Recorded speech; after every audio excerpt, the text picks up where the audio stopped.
സാധാരണ എല്ലാവർക്കും ഒരു പെണ്ണ് കാണലാണെങ്കിൽ ഒരാളെ തന്നെ ഞാൻ 2 പ്രാവശ്യം പെണ്ണ് കണ്ടിട്ടുണ്ട്. എനിക്ക് ഫോട്ടോ ഇല്ല, പേരറിയില്ല, വീട് എവിടെയാണെന്നറിയില്ല, ഒന്നും അറിയില്ല. ഒരു ദിവസം പെണ്ണ് കാണാമെന്ന് പറഞ്ഞു. പെണ്ണ് കാണാൻ പോയി. അവിടെ ചെന്നിട്ടാണ് പേര്, വിവരങ്ങൾ എല്ലാം അറിയുന്നത്.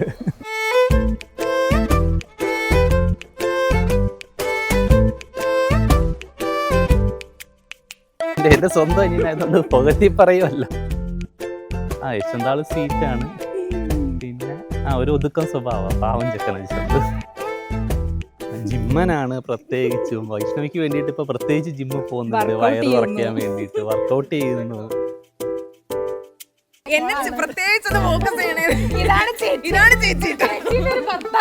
നന്നായി ഫോക്കസ് ചെയ്യാൻ പറഞ്ഞിട്ടുണ്ട്.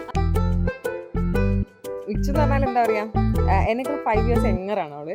പക്ഷെ എനിക്കൊരു എൽഡർ സിസ്റ്ററിനെ പോലെയാണ്. ശരിക്കും അവൾ എൻ്റെ അനിയത്തിയും, അല്ല ഞാൻ അവളുടെ അനിയത്തിയും അവളുടെ ചേച്ചിയും പോലെയാണ്. പല കാര്യങ്ങളും ചെയ്യും. അതെ, വളരെ നല്ല തങ്കപ്പെട്ട സ്വഭാവമാണ്. ചീത്ത പറയില്ല, ചേട്ടാന്ന് വിളിക്കോ, സ്നേഹത്തോടെ പെരുമാറോ, ഭയഭക്തി ബഹുമാനം, ഇതൊക്കെ കൊണ്ടാണ്.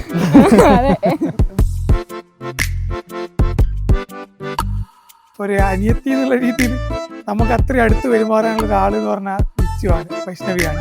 അപ്പോൾ അതിൻ്റെ ഒരു എന്താ പറയുക വാംത്ത് ഇപ്പോൾ ആണ് മനസ്സിലായത്. അപ്പോൾ ഞങ്ങൾ വെഡിങ് കഴിഞ്ഞിട്ട് 5 വർഷമായി. പക്ഷെ 5 വർഷത്തിനിടയിൽ ഞങ്ങൾ ഉണ്ടാക്കുന്ന എല്ലാ അടിയിലും ഇടയിൽ വന്നത് സോൾവ് ചെയ്യാനുള്ള ആദ്യം ഓടിയെത്തുന്ന ആളാണ്. നല്ല മെച്യൂരിറ്റി ഉള്ള ആളാണ്. അത് അങ്ങോട്ടേക്കും ഉണ്ടാവുന്നതാണ് എൻ്റെ പ്രതീക്ഷ. നമ്മുടെ വീട്ടിലുണ്ടാവുന്ന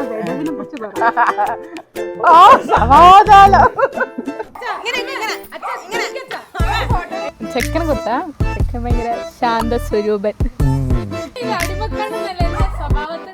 നല്ല കുട്ടിയാണ്.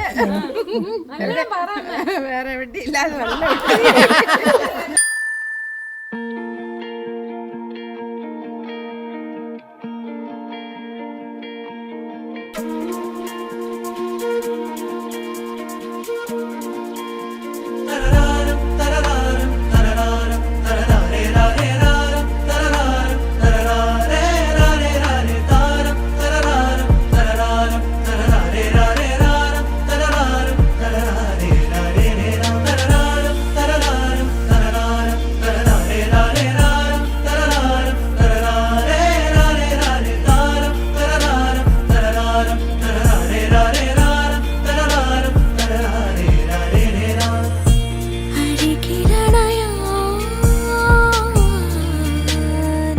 വയനാട് ജില്ല മാനന്തവാടി താലൂക്ക് കുന്നമംഗലം ദേശത്ത് പാലോത്തുമ്മൻ വീട്ടിൽ വാസുദേവൻ, സുഷമ എന്നിവരുടെ പുത്രിയുമായ വൈഷ്ണവിയും, വയനാട് ജില്ല മാനന്തവാടി താലൂക്ക് തവിഞ്ഞാൽ ദേശത്ത് ഇളമ്പോൾ വീട്ടിൽ IC സുരേഷ്, P ഇന്ദിര എന്നിവരുടെ പുത്രനുമായ യശ്വന്തും തമ്മിലുള്ള വിവാഹം 2026 ഏപ്രിൽ മാസം 26-ാം തീയതി 1201 മേടം 13 ഞായറാഴ്ച പകൽ 10:30 11:30 വരെയുള്ള ശുഭമുഹൂർത്തത്തിൽ 4 മൈൽ ജ്യോതിസ് ഓഡിറ്റോറിയത്തിൽ വെച്ച് നടത്തുവാൻ ബന്ധുമിത്രാദികളുടെ സാന്നിധ്യത്തിൽ 2026 ജനുവരി 4 ഞായറാഴ്ച ഇന്നേ ദിവസം തീരുമാനിച്ചിരിക്കുന്നു.